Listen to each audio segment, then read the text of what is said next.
할렐루야. 하나님 살아계십니다. 살아계신 하나님의 은혜와 평강과 축복이 저와 여러분들과 또 영상으로 예배하는 모든 분들에게 함께하게 되기를 주의 이름으로 축복합니다. 오케스트라가 오랜만에 연주를 해주셨는데 오늘부터 쭉 주님 오시는 그날까지 계속하기로 약속해 주셨어요.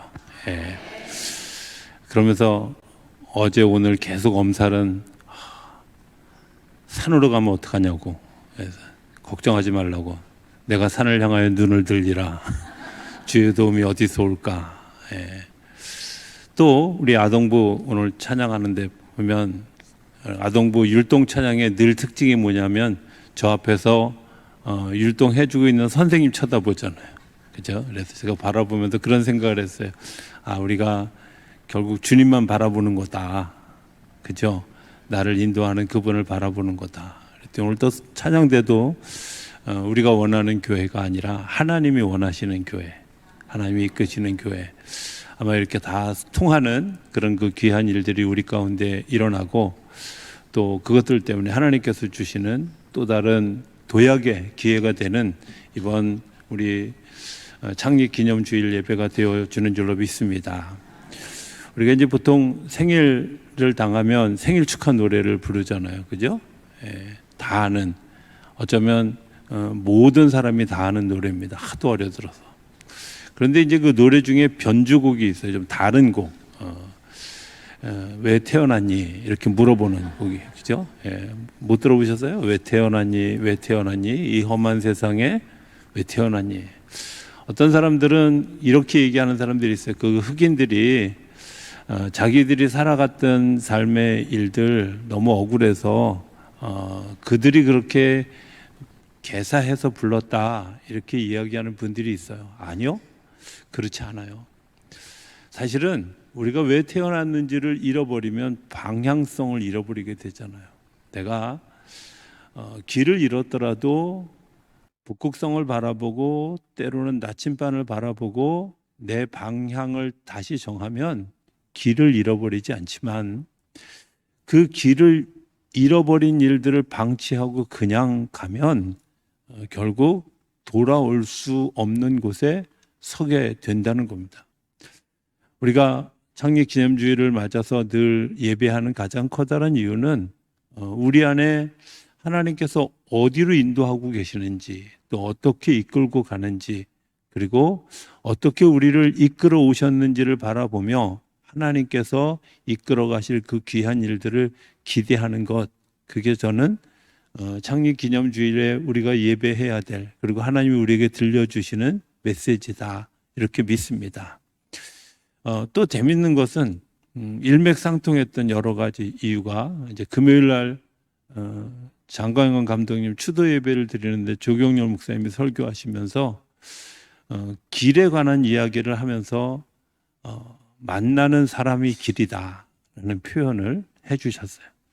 제가 오늘 아침에 이제 예배드리기 전에 집에서 식사를 하는데 우리들 교회 김양재 목사님이 또 이렇게 예배드리는 과정을 제가 이렇게 보면서 그분이 그 서울대학을 나와서 부잣집에 시집을 갔는데 그러니까 창살 없는 감옥처럼 늘 집에서 갇혀서 시어머니가 괴롭히고 또 가정부가 괴롭히고 하는 그런 일들을 겪었던 그 간증을 전에 들었는데 오늘 새삼스럽게 다시 한번 듣게 되어졌습니다. 제가 그때 듣지 못했던 굉장히 중요한 얘기 하나가 있는데 그분들이 나를 세운 천사였다라는 사실이었어요.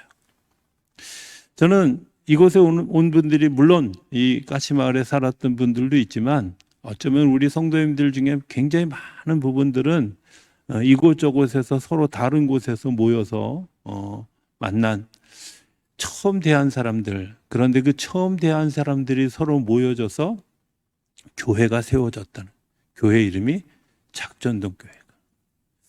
하나님이 우리를 만나게 하셨고 그 만난 일들을 통해서 좋은 경험이든 나쁜 경험이든 또 때로는 사이 좋았던 경험이든 혹은 사이가 나빴던 경험이든 그 경험들을 통해서 하나님이 오늘 우리 여기를 세워주셨다. 그리고 우리의 삶을 세워주셨다. 우리가 그 시간들을 다 견뎌올 수 있었고, 그러면서 우리가 든든히 서갈 수 있었던 가장 커다란 이유는 무엇일까? 교회가 그렇게 했던 이유는 무엇일까? 저는 이런 거라고 생각해요. 가장 좋은 것을 주시기를 원하는 기도가 있었다는 거죠. 오늘 성경에는 딱 두 가지 얘기입니다. 너희가 가장 큰 은사를, 더욱 큰 은사를 사모해라. 또 그러면 하나님이 가장 좋은 길을 너희에게 보여주시리라. 그죠? 단 두 가지예요. 내가 뭘 원하는가에 따라서 원하는 것을 하나님이 주셔요. 그런데 그 원한 것 때문에 나중에 후회하는 사람들이 있어요.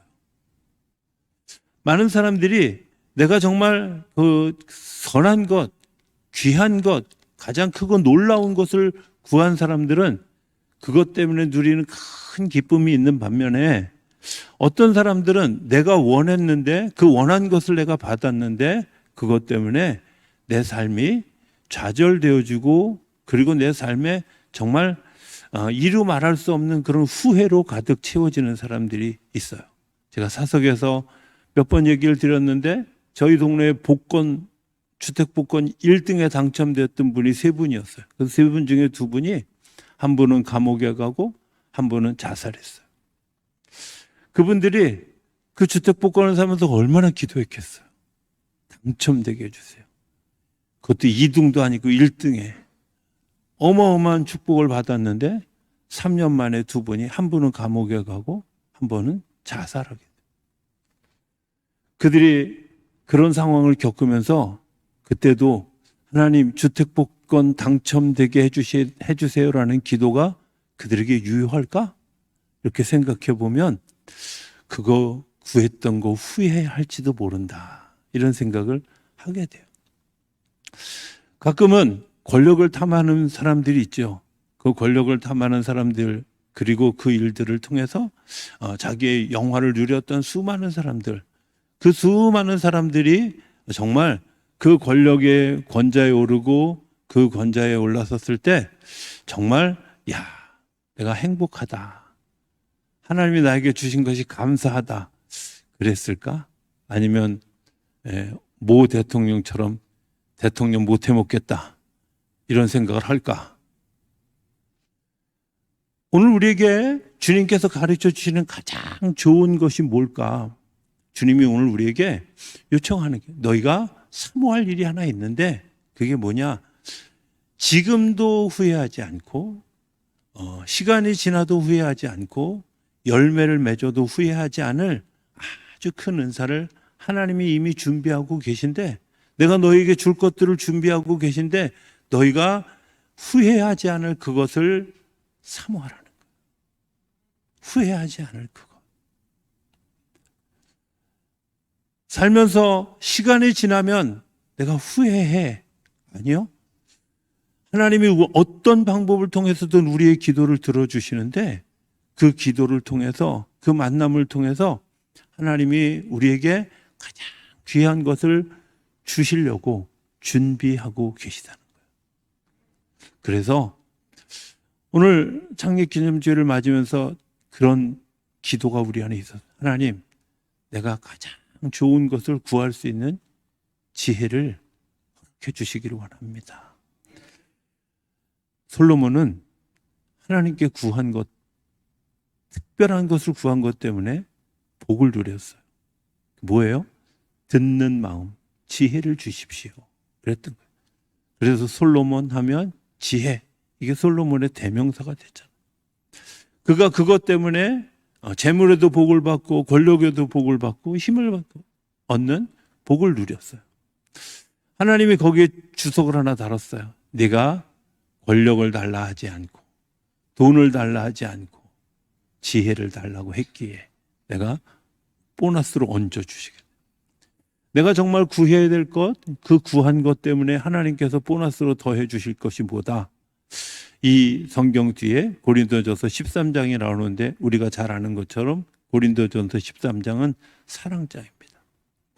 하나님의 사랑을 구하라는 거죠. 하나님의 사랑이 뭘까? 간단합니다. 하나님의 사랑은 위로부터 주시는 우리가 생각하지 못했던 정말 지금도 후회하지 않고 끝에도 후회하지 않을 놀라운 기름 부으심의 하나님의 능력이에요. 그 능력을 힘입어 살아가는 사람들은 후회하지 않습니다. 나는 사랑했기 때문에 후회했어. 그런 사람 없습니다. 미워했기 때문에 후회했어는 가능하지만 사랑했는데 내가 실패했어? 이렇지 않습니다. 넬슨 만델라라고 하는 남아프리카 공화국의 대통령이 있습니다. 이 대통령의 이야기를 어떤 분이 그 글로 써서 발표한 이 게를 제가 읽어본 일이 있습니다. 그 만델라 대통령이 이제 석방되어지는 날, 그 석방되어지는 것을 위성으로 전 세계에 중계를 했어요. 그 중계를 할 때 당신 아칸소주의 주지사였던 그 갑자기 클린턴이 그 장면을 보고 있었습니다. 그런데 그 장면을 보고 있는데 막 많은 지지자들이 소리를 지르면서 환영하는데 잠깐 만델라의 얼굴이 분노로 일그러지는 그런 모습을 보았다는 거예요. 그리고 나서 클린턴이 대통령이 되고 난 다음에 그 만델라 대통령을 초청해서 만델라 대통령에게 그때 그 순간을 물었다는 거예요. 제가 텔레비전 중계를 통해서 보고 있는데 당신의 얼굴이 순간적으로 화가 나고 분노에 가득한 모습을 보았는데 왜 그랬습니까? 라고 질문했는데 만델라 대통령이 이렇게 얘기했다는 거야. 제가 감옥에 갇혀 있을 때는 너무 자유로웠다는 거죠. 내 마음에 평안함이 있고 내 마음에 기쁨이 있고 정말 자유로웠는데 내가 석방되어져서 사람들이 환호를 저지르는 그때에 갑자기 내가 자유함을 얻었는데 오히려 내 마음속에는 그때 그 시간들 때문에 일어난 분노와 원망이 있었다. 그러면서 뭐라고 얘기하냐면 제가 감옥에 갇혔을 때는 자유했는데 자유인이 됐을 때 감정의 감옥에 갇히게 되었습니다. 오늘 우리가 자유인으로 살아가면서 감정의 감옥에 갇혀있는 우리가 아니라 하나님께서는 우리에게 그 자유함을 주시기 위해서 그 자유함을 우리에게 허락하시기 위해서 내가 큰 은사를 사모하라는 사랑함의 은사를 사모. 하나님이 약속해 주시는 두 번째 약속은 뭐냐? 가장 좋은 것을 너희에게 주리라예요. 우리가 가장 귀한 것을 구할 때 하나님께서 하늘로부터 우리에게 주시는 거죠. 하늘로부터 주어지는 것을 요한복음 3장과 4장에는 중생이라고 거듭나는 것이라고, 마태복음과 마가복음과 누가복음에는 이 중생이라는 단어가 없습니다. 중생이라는 단어, 니고데모라고 하는 관원이 찾아와서 예수님에게 예수님, 제가 어떻게 해야 하나님의 나라를 얻을 수 있습니까? 라고 질문했을 때 이 바리새인인 니고데모에게 예수님이 얘기합니다. 율법을 잘 지켜라. 그거 어렸을 때부터 잘 지켰습니다. 하고 대답합니다. 그렇죠. 여러분들 우리가 사람이 변했다, 저 사람 중생했다 이렇게 얘기하는데 저 사람 고운 말 쓰고 선한 얼굴을 하고 그렇게 되어진 사람을 중생했다고 얘기하는 분들이 있어. 아니요. 바리새인 니고데모는 그런 사람이었어요. 그가 늘 하나님 바라보고 예배하고 그리고 좋은 말 쓰고 그리고 하나님의 율법을 따라서 잘 살았던 사람이에요. 그런데 그에게 예수님이 중생했다고 얘기하지 않았어요. 질문합니다. 근데 그 대답에 대해서 예수님 뭐라고 얘기하시냐면 네가 거듭나야 되리라. 거듭나야 되리라. 아니 거듭난다는 게 뭐예요? 그러니까 하도 어처구니 없는 얘기를 들으니까 니고데모가 정신이 나가가지고 정말 하지도 않아도 될 말을 해요. 뭐라 그러냐면 어떻게 이 성인이 엄마 뱃속에 도로 들어갔다 나옵니까? 이거 제정신 아니에요? 그죠? 생각해봐요. 아니 그러면 갓난아기는 들어갔다 나올 수 있어요? 말도 안 되는 질문을 합니다. 그런데 예수님이 진짜 이야기하는 하늘로부터 임하는 그 은혜를 경험하는 일이 바로 중생하는 거예요. 마태복음, 마가복음, 누가복음에는 이 사람들을 뭐라 어린아이와 같지 아니하면 하나님의 나라에 들어갈 수 없다. 거듭났다는 말은 어린아이처럼 하나님만 바라보고 어린아이처럼 천진난만하게 반응하고 어린아이처럼 하나님 앞에서 뛰놀 수 있는 사람이 중생한 사람. 그저께 장 감독님 그 추도 예배를 드리면서 제가 그날 일기에 그런 얘기를 썼습니다. 저는 정말 싫어했던 부류 중에 하나입니다. 일단 눈이 무섭습니다. 저는 눈 무서운 사람이 무서워요. 그래서 제가 작아졌나 봐. 하도 쫄아가지고. 정말 눈이 포스터로만 봤는데 제가 한 번도 대한 적이 없어요. 제가 드레스티아스를 경험하기 전에 그분을 본 적이 없어요. 그리고 감독 나와서 3번이나 떨어 3번째 만에 감독되는 거 보고 저 감독병 환자야 이렇게 생각했어요. 그리고 나중에 들으니까 또 켈러부대 출신이래요. 제 주변에 있는 켈러부대 출신들은 하나같이 성질이 장난 아닌 분들만. 그러니까 제가 종합해서 이분은 가까이 하기엔 너무 먼 당신이다 이렇게 생각했던 분. 처음에 그 드레스티아스에 가서 이분이 역시나 첫날 둘째 날 이렇게 지나면서 역시나 내가 생각하기에 맞아 하고 마음의 감동을 접을 때 특별한 시간이 하나 있었어요. 율동하는 시간. 근데 정말 장난이 아니더라고. 왜 이렇게 잘해? 아니 잘하는 정도가 아니라 귀여워. 근데 그 당시가 감독회장 하고 있을 때였어요. 너무 잘하길래 저분이 율동을 한다는 것도 상상을 못했고 율동을 하는 모습을 보면 너무 귀여운 것 때문에 또 제가 그때 제 마음속에 어린아이와 같다라는 마음을 가지게 돼요. 어린아이와 같다. 저게 중생이구나. 아동부 교사를 내려놓고 나서 한 번도 제가 율동해 본 적이 없어요. 21살 때 끊었어. 더 이상 이거는 아동부 여자 교사들이 하는 거지 이거는 내가 할 거 아니다. 그런데 제가 그때 다시 돌이킨 마음을 가졌어요. 그리고 나서 가까이 가서 보니까 그분의 무서운 눈은 사랑하기 위한 레이저였고 그분의 켈러 부대에서의 경험은 사람을 죽이는 게 아니라 사람을 살리고자 하는 결단이었다는 사실을 알게 되었어요. 감독회장 마치고 당신이 2년 동안 온 동네에서 받은 감독 행사하는 것들에 대한 받은 사례비 8,600 몇만 원을 교단에 헌금했어요. 단 한 푼도 자기가 쓰지 않고. 그러면서 인터뷰에 나오지 않은 얘기 저하고 개인적으로 이야기하면서 제가 너무 감동이 돼서 질문한 적이 있어요. 감독님 그거 왜 그러셨어요? 이렇게 제가 질문했을 때 감독님이 저에게 한 얘기. 나 하늘의 미라를 심었어. 사랑이라는 하늘의 미라를 심었어. 가장 좋은 것을 주실 하나님을 기대하면서 그냥 하늘의 미라를 심은 거예요. 당신이 한 여러 가지 일들 중에 정말 중요하다고 생각하는 그 무엇을 대부분 시작했어요.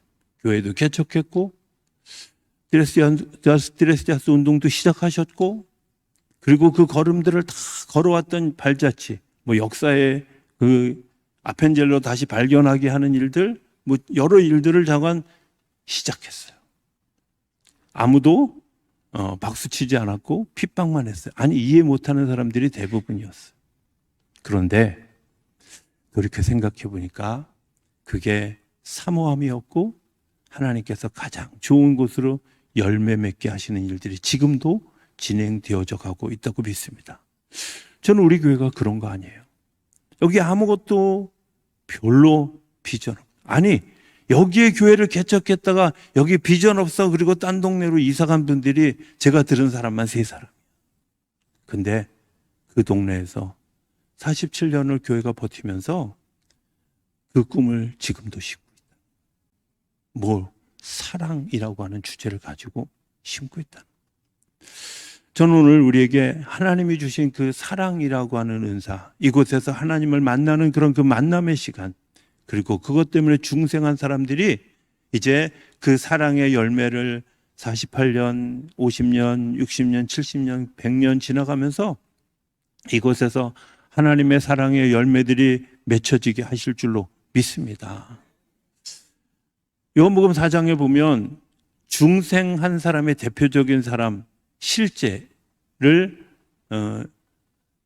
수가성 여인으로 이야기합니다. 앞에가 이론이었다면 4장은 주님을 만난 사람 이야기. 중생한 것은 어떤 거냐? 주님을 만난 거예요. 이곳에 와서 주님을 만났을 때 우리 안에 획기적인 변화가 일어났고, 주님을 만났기 때문에 내가 지금도 하나님을 따라가고 있고 지금도 꿈을 꾸고 있다면 여러분들은 주님을 만난 중생한 사람들입니다. 저는 그 중생한 사람들이 모여있는 우리 교회가 이제 또 다른 도약을 준비해가는 시간이, 오늘 제가 첫 번째 질문했던 왜 태어났니? 왜 이곳에 교회를 세우니라는 질문에, 예, 주님, 제가 사랑하기 위해서, 주님의 사랑을 전하기 위해서, 내가 주님의 사랑 때문에 내 목숨을 걸기 위해서, 주님의 사랑으로 내가 살아가게 하기 위해서 내가 이 세상에 하나님이 보내주신 줄로 믿습니다. 이런 고백이 우리 안에 일어나게 되기를 기대합니다. 주님이 오늘 우리에게 이렇게 얘기합니다. 가장 귀한 것, 큰 것을 사모하라. 큰 은사를 하나님이 주실 그 큰 은사를 사모하라. 우리 안에 부정적이고 또 곧 없어질 것, 그것을 구하는 것이 아니라 하나님의 사랑을 구하고, 그것 때문에 후히 주시고 넉넉히 주시는 하나님의 놀라운 일들이 우리 교회와 우리 성도들의 가정과 개인을 통해서 열매 맺는 놀라운 역사의 주인공들이 되는 우리 모두가 되어줄 수 있게 되기를 주의 이름으로 축복합니다.